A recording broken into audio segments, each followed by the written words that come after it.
Hello guys, মাটির হাতি part 2 নিয়ে চলে এসেছি। তো হাতিটাকে আমি এবার রং করে নেব। আর রং করার জন্য কিন্তু সাদা আর কালো কালারটাকে নিয়ে পরে একটা হাতির বডির ধূসর কালার বানিয়ে নিতে হবে। তো সেই জন্য আমি কিন্তু এই দুটোকে ভালোভাবে মিক্স করে কালারটা বানিয়ে নিয়েছি।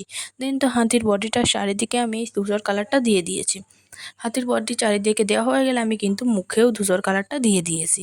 মুখটাতে এবং সুরটাতে কিন্তু আমি ভালোভাবে করে নিয়েছি। দেখো, ধূসর কালারটা আমি একদম পারফেক্টভাবে দিয়ে দিতে হবে।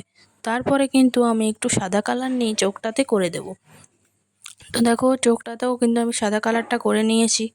দেন তো একটু চোখের ডিমিটাতে একটু কালো কালার করতে হবে, যাতে একটু দেখতে সুন্দর লাগে। তো চলো কালো কালারটাও করে নিই। তো দেখো, চোখের মধ্যে সাদা কালার করা হয়ে গেলে কালো কালারটাও কিন্তু আমি করে নিয়েছি। এবার কিন্তু আমি হাতির ভুরুগুলোকে করে নেব। তো ভুরুগুলোর জন্যও কিন্তু আমি কালো কালারই করেছি।